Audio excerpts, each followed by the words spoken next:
जलोका अवचरण अध्याय। जलोका अवचरण।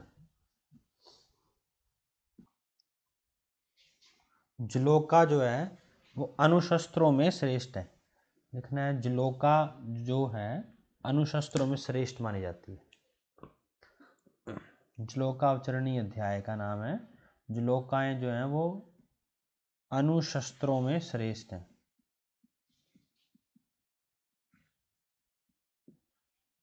श्लोक नंबर 3। श्लोक नंबर 3 में नृप आड़े बाल स्थविर भीरु दुर्बल नारी सुकुमाराणाम अनुग्रहणार्थ। जो नृप होते हैं राजा टाइप आदमी जो होते हैं ना, जिनमें ज़्यादा ये बोलते हैं जो सुकुमार होते हैं, बेसिकली दुर्बल होते हैं, धनी लोग होते हैं, वो प्रच्छान वगैरह करवाना प्रेफर नहीं करते, तो उन लोगों के लिए हम जलोका का प्रयोग करते हैं। परम सुकुमार आरोग्यम शोणित अवसेचनो पयो अभिहित जलोकसम। इनके अगर रक्त का अवसेचन करना हो तो जलोका को प्रेफर किया जाता है। क्वेश्चन आ सकता है परम सुकुमारों के लिए रक्त मोक्षण का क्या तरीका हो सकता है। विमर्श में देखो, प्रच्छान तथा शस्त्र द्वारा सिराभेद कर रक्त निकालना कष्टदायी माना जाता है। प्रच्छान करके ओब्वियस है कि रक्त निकाला जाए वो कष्टदायी होता है। श्लोक नंबर 4। वात पित्त कफ दुष्ट शोणितम श्रृंग जलोका अलाबु भी अवसेचेत स्निग्ध शीत रुक्षत्वात। वात पित्त कफ इन तीनों दोषों से दूषित रक्त को साइमल्टेनियसली वात को श्रृंग से, पित्त को जलोका से और कफ को अलाबु से निकालना चाहिए, क्योंकि श्रृंग जो है वो स्निग्ध होती है और स्निग्ध गुण होने के साथ वो वात का शमन करती है। जलोका जो है वो शीत गुण प्रधान होती है और पित्त का शमन करती है। अलाबु जो है वो रुक्ष होने के कारण कफ का शमन करता है। थोड़ा सा साथ ही लिखना है, श्रृंग जो है 18 अंगुल लंबी होती है। 18 अंगुल लंबी होती है, रक्त मोक्षण का काम करती है। रक्त मोक्षण कार्य है इसका, और रक्त मोक्षण कितना करती है? 10 अंगुल तक। श्रृंग की खुद की लंबाई 18 अंगुल, रक्त मोक्षण 10 अंगुल तक करती है। जोंक जो है या जलोका 1 हस्त तक रक्त मोक्षण करती है। 1 हस्त तक रक्त मोक्षण। अलाबू 12 अंगुल लंबा होता है। अलाबू 12 अंगुल लंबा और 12 अंगुल ही रक्त मोक्षण करता है। 12 अंगुल लंबा और 12 अंगुल ही रक्त मोक्षण जो है अलाबू करता है।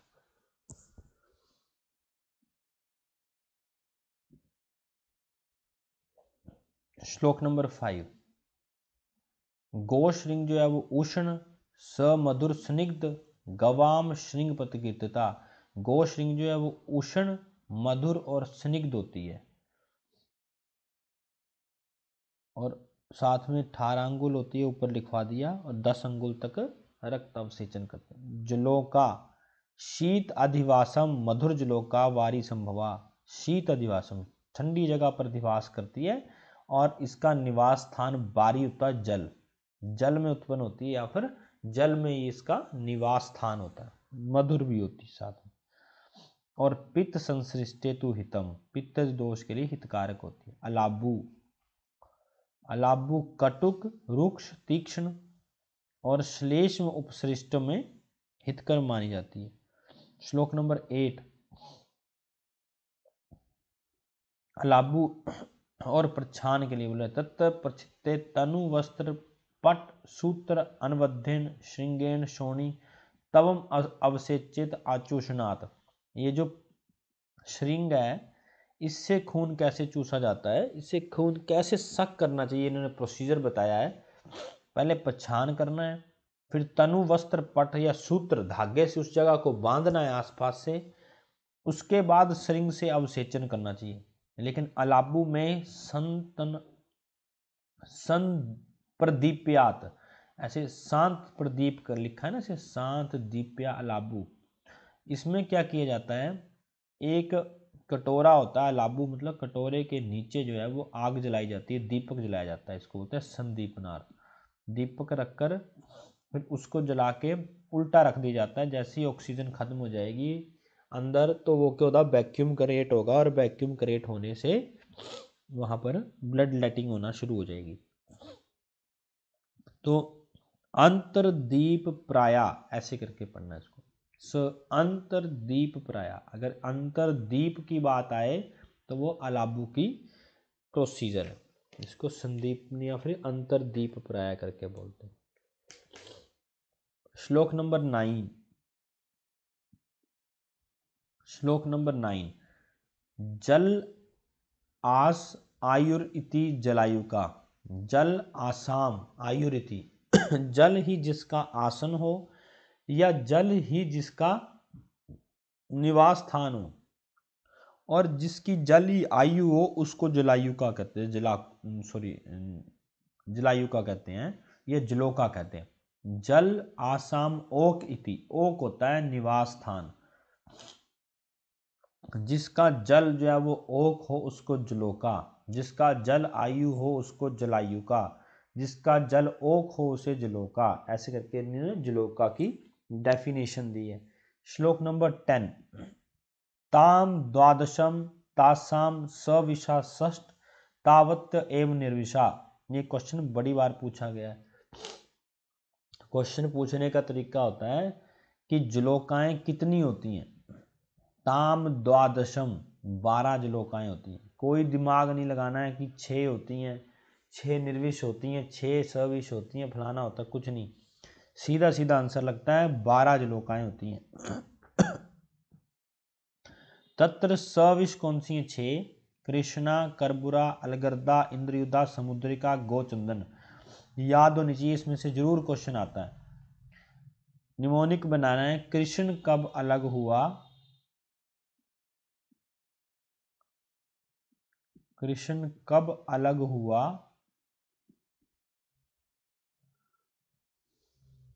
इंद्रसा की गाय से।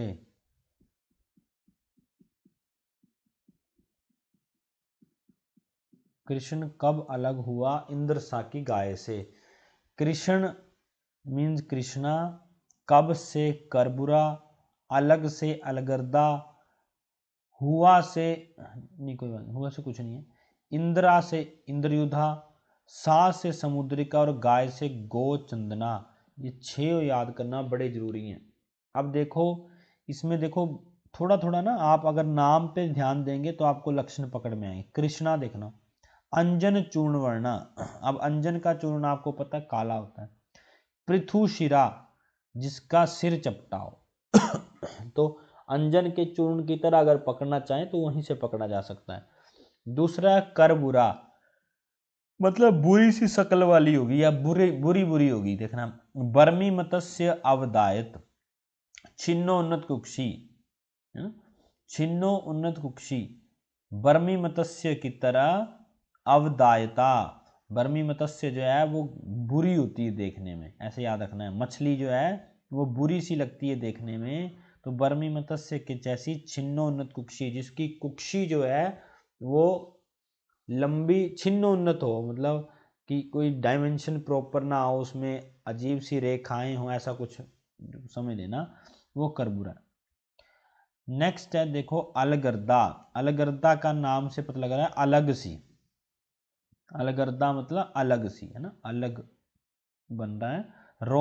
रोमशा महापार्श्वा कृष्णमुखी, मुख तो काला है लेकिन उसमें रोए रोए हैं। महापार्श्व, मुंह काला, कंधे बड़े बड़े, और रोम जिसमें लगे हुए हैं। आप खुद सोचो ऐसा कैसा अजीब सा प्राणी बन रहा है ना, जिसके मुख काला हो, पार्श्व बड़े बड़े, साइडों से मोटी हो, और रोम आए हो। तो ध्यान रखना है जो कृष्णा है उसका वो अंजन चूर्ण की तरह है, जो अलग सी या अलगर्दा उसका मुंह काला है। नेक्स्ट है इंद्रयुधा। इंद्रयुधा ऊर्ध्व राजिश चित्रा। इंद्रयुधा, इंद्रयुधा इंद्रधनुष को याद रखना।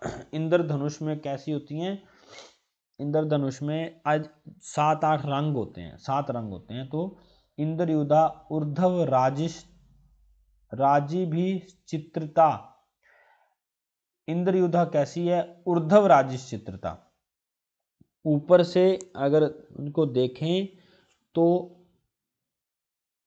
मतलब विभिन्न चित्र दिखाई देते हैं, या चित्रता राजी मतलब होती है रेखाएं, अजीब सी कलर की रेखाएं जो हैं जिसमें दिखाई दें वो इंद्रयुधा है।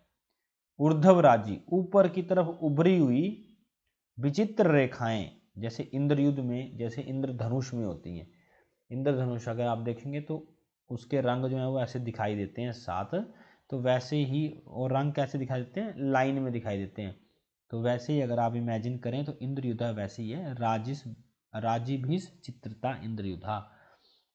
सामुद्रिका ईषद सित पीतिका विचित्र पुष्पाकृति सामुद्रिका। समुद्र में विभिन्न प्रकार के पुष्प और उनकी आकृतियां दिखाई देती हैं, और वो थोड़ा सा सित होता है, सफेद और पीला, थोड़ा सफेद पीला ऐसा कलर का समुद्र है जिसमें विचित्र पुष्पों की आकृतियां दिखाई देती हैं। गो वृषणवद अधो भागे द्विधा भूत आकृति अणुमुखी गोचंदना। एक और क्वेश्चन आया था अणुमुखी से, जिसका मुख छोटा होता है वो कौन सी है? गोचंदन। गो वृषण की तरह 2 हिस्सों में विभाजित द्विधा भूत आकृति, 2 विभागों में विभाजित होकर के 2 आकृति बनाने वाली और छोटे मुख वाली गोचंदना होती है। ताभिर दष्टे पुरुषे दंशे शबेथु अतिमात्र कंडु मूर्छा ज्वरो दाह छर्दिम अति। ताभिर दष्टे पुरुषे दंशे शबेथु अतिमात्र कंडु मूर्छा ज्वर दाह छर्दी इति। इन निर्विष जलोकाओं के काटने पर शबेथु, कंडु, ज्वर, दाह, छर्दी आदि होती है। सदन इति लिंगानि भवन्ति तत्र महागद पान अलेपन नस्य कर्मादि पूज्य। एक महागद नामक एक लेप है, इसका पान करने से, लेपन करने से और नस्य कर्म करने से ये रोग जो हैं ठीक होते हैं। कि ये पूछ सकते हैं महागद। और इंद्रयुधा दष्ट असाध्यम, अगर इंद्रयुधा जलोका काटे उसका दंश जो है वो असाध्य माना जाता है। इत्येता सविष सचिकित्सीय व्याख्या, तो बाकी सारी की सारी चिकित्सा योग्य होती हैं। क्वेश्चन मार्क कर लेना है, इंद्रयुधा से पूछा जाता है। नेक्स्ट आना श्लोक नंबर 12, निर्विष जलोकाएं, सॉरी सविष जलोकाएं, ऊपर सविष हैं सारी की सारी सविष है, सॉरी ऊपर, नीचे वाली निर्विष है ना। नेक्स्ट है कपिला, पिंगला, शंखमुखी, मूषिका, पुंडरीक मुखी, सावरिका। इसका निमोनिक बनाना है कपिश मूषक का पुंडरीक सावरिका। कपिश मूषक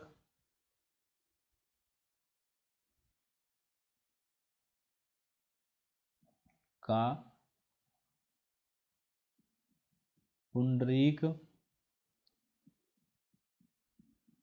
सावरिका। कपिश मूषक का पुंडरीक सावरिका।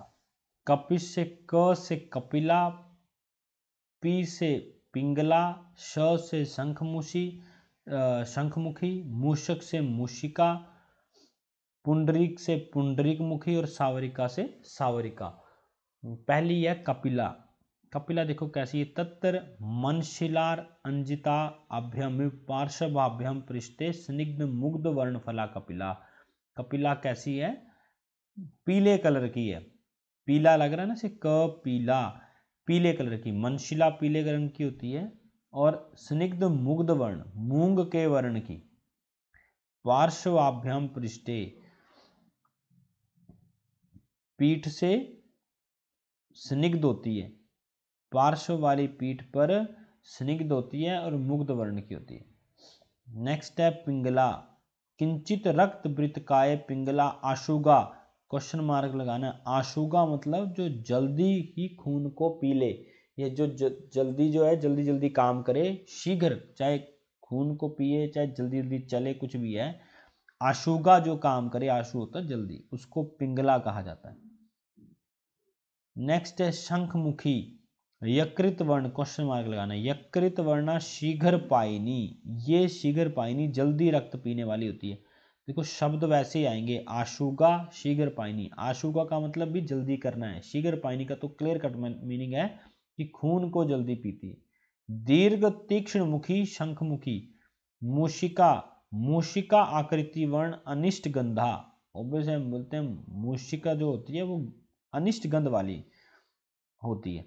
मुग्ध वर्णा पुंडरीक तुल्य वक्त्र पुंडरीक मुखी, मुग्ध वर्णा दो बार आता है, एक तो कपिला का लक्षण है, दूसरा पुंडरीक मुखी का है। लेकिन कपिला का मुग्ध वर्णा के साथ साथ मनशिला जैसी भी है, लेकिन मुग्ध वर्णा पुंडरीक मुखी केवल मुग्ध वर्ण और पुंडरीक तुल्य है, ऐसे दो दो लक्षण है इनके, मुग्ध वर्ण और पुंडरीक तुल्य वक्त्र, मुख बोला इन्होंने पुंडरीका का, और कपिला का मुग्ध वर्णा के साथ साथ मनशिलांजन भी है। सावरिका, स्निग्धा पद्य पत्र वर्णा अष्टदश अंगुल प्रमाण, 18 अंगुल लंबी मानी है, सच पार्श्वे इत्या अविश्व्याख्यात, ये सारी की सारी कैसी हैं, अविश्य। सच पशुअर्थे, इसको डार्क अंडरलाइन करो, ये पशुओं का खून पीने के काम आती है। सावरिका जो है 18 अंगुल लंबी होती है और पशुओं के रक्त में, पशुओं का रक्त मोक्षण करती है, पशुओं का रक्त मोक्षण।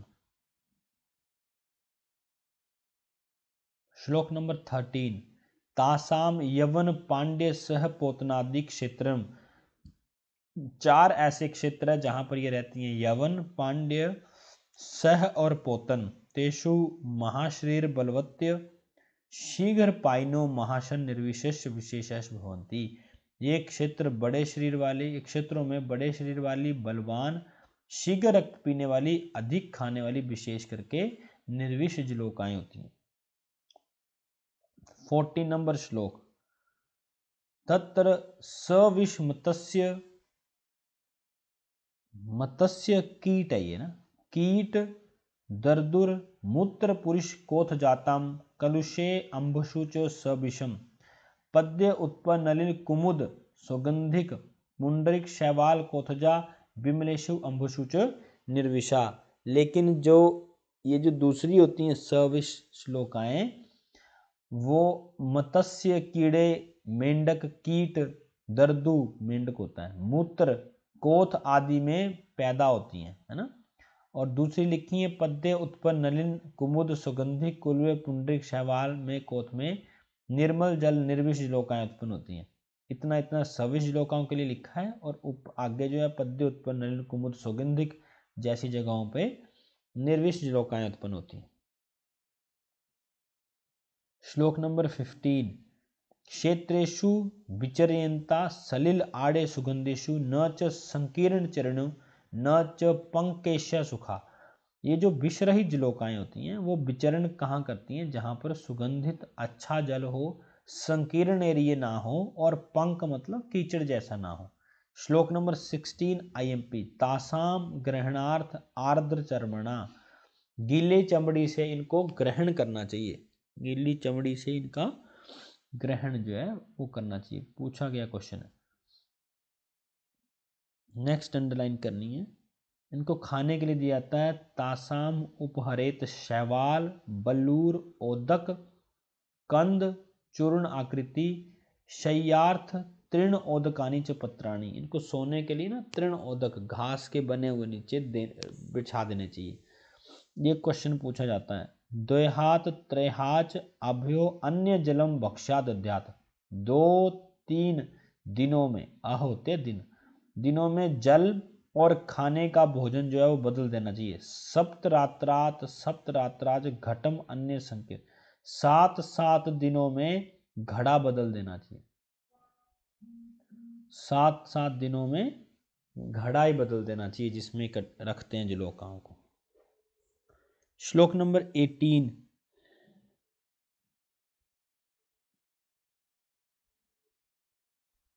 स्थूल मध्या परिक्लिष्टा पृथ्वो मंदव चेष्टिता अल्पपायिना सविषा न पूजिता। जो सविष जलोकाएं होती हैं, मध्य से स्थूल, मंद चेष्टा, अल्पपायिना कम पीने वाली, सविष जलोकाएं होती। नेक्स्ट श्लोक बड़ा इंपॉर्टेंट है, इसमें से क्वेश्चन आता है। देखो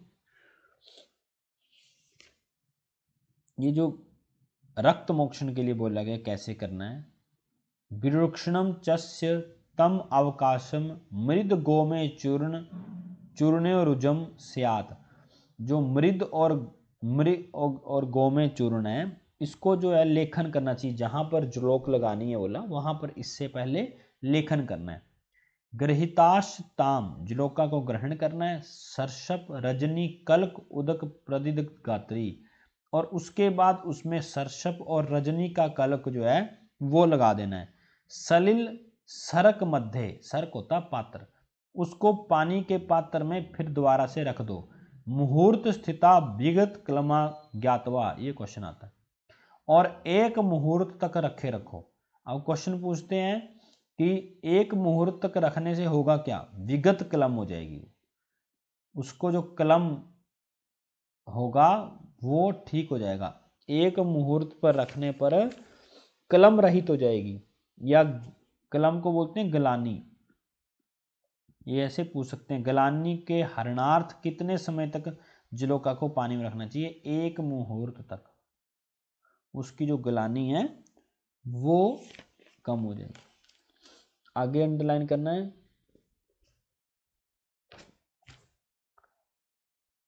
ताभि रोग ग्राहेत श्लक्षण शुक्ल आर्द्र पृचु प्रोत वच्छानम कृत्वा मुख पाम वृणु यात। उसके बाद उसमें श्लक्षण शुक्ल और आर्द्र पृचु का प्रोत जो है वो उस जलोका के ऊपर ढक देना चाहिए, लेकिन मुख जो है वो उसके ऊपर नहीं ढकना चाहिए। अग्रहित्य क्षीर बिंदु शोणित बिंदु व दद्यात शस्त्र पदानी व कुर्वीत। अगर जलोका रक्त मोक्षण के लिए स्किन को ग्रहण ना करे तो वहां पर क्षीर बिंदु, दूध की बूंद गिराएं, रक्त की बूंद गिराएं, या फिर वहां पर प्रच्छान या पद, शस्त्र पद जिसको बोलते हैं, चीरा सा लगा देना चाहिए। नेक्स्ट आना है श्लोक नंबर 20। एक और साथ में लिखो। जलोका का ग्रहण जो है वो शरद ऋतु में करते हैं। जलोका का संग्रहण काल भागवत बताते हैं। जलोका का संग्रहण काल जो है शरद ऋतु। जलोका का संग्रहण काल शरद ऋतु होता है। श्लोक नंबर 20। यदा च निविशते अश्वखुरवद आनन। अश्वखुर, जब जलोका रक्त का सेचन करने लगती है तो उसमें उसका मुख जो है वो अश्वखुर की तरह हो जाता है। मुख का अगला हिस्सा अश्वखुर की तरह हो जाता है। अगर अश्वखुर जाने तो समझो कि कृतवो उन्नस्य च स्कंदम तथा जान्यात ग्रहतीत, उसमें ऐसा जानो कि वो रक्त जो है वो पीने लग पड़ी है। ग्राहंती आर्द्र वस्त्र छन्नात धारित, उसको गीले कपड़े से ढक देना चाहिए। दंशे तोद गंडु प्रादुर्भाव जानियात शुद्ध इद्यातम इति, अगर दंश स्थान पर जहां पर जलोक लगी है वहां पर तोद कंडू का प्रादुर्भाव होना शुरू हो जाए तो ऐसा जानो कि शुद्ध रक्त पीना शुरू कर दिया है। अथ शोणित गंधेन न मुंचेत मुख अस्या सैंधव चूर्णेन अवकारिते, अगर शोणित की गंध से जलोका जो है वो उस दंश स्थान को ना छोड़े तो सैंधव चूर्ण का छिड़काव करना चाहिए, अवकारित करने चाहिए। सैंधव चूर्ण को वहां पर लगाना चाहिए।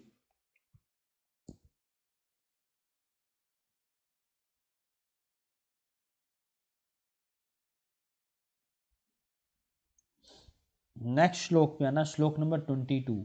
ये श्लोक नंबर 22 सारा का सारा इंपॉर्टेंट है। अथा पतितम तंडुल कणक प्रदिदग्ध गात्री तैल लवण अव्यक्त मुखी, IMP है। अगर जलोका खून पीते पीते पतित मतलब गिर जाए तो ऐसे में तंडुल कण, चावलों की बनाई हुई पिष्टी, परिदग्ध गात्रानी, उसके शरीर पे मल देनी है। और तैल लवण अभ्यक्त मुखी, उसके मुख पर तेल और लवण का जो है वो मालिश करनी है। वाम हस्त अंगुष्ठ, वाम हस्त अंगुष्ठ अंगुलीभ्याम, बाएं हाथ के अंगूठे और उंगली से उसको पकड़ना है।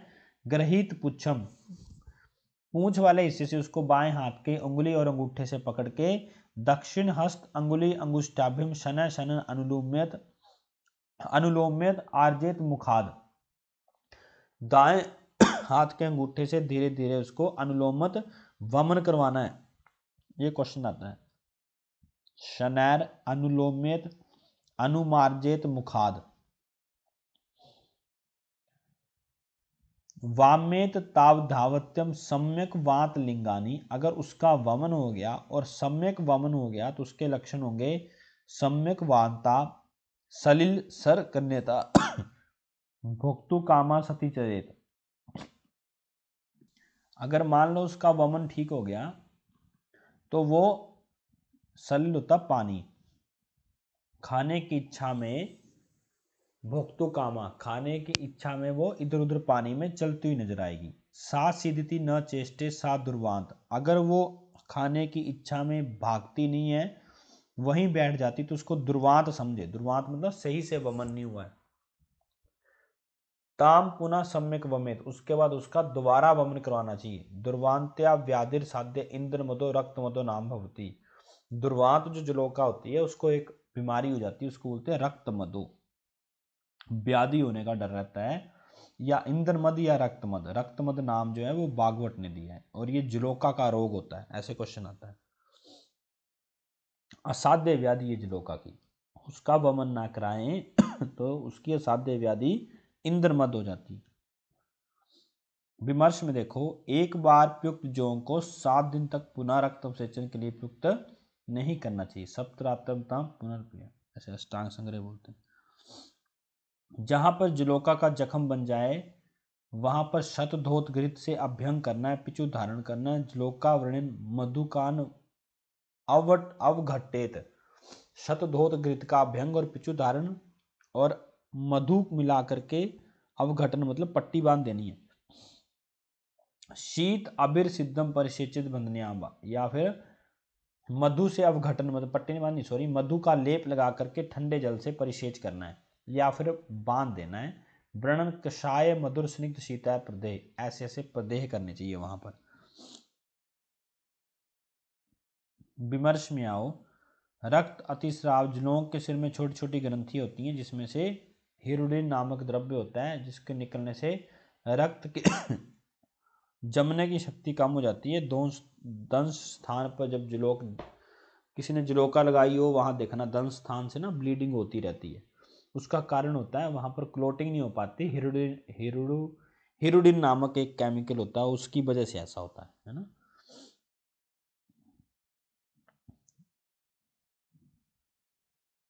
नेक्स्ट आओ,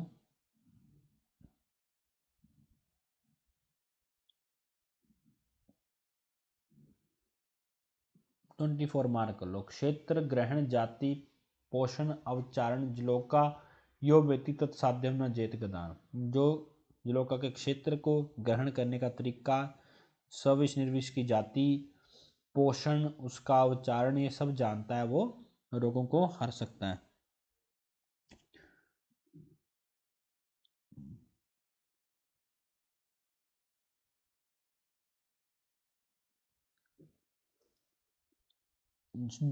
जलोका को गंध इंद्रिय नहीं होती, लिख लो। जलोका में गंध इंद्रिय नहीं होती।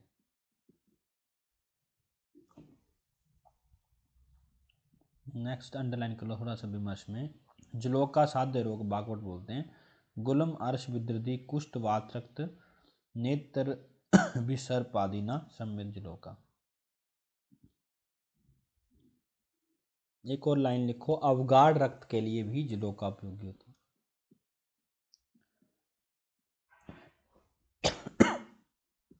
अवगाढ़ रक्त के लिए जलोका। ठीक है, इतना ही करते हैं हरण।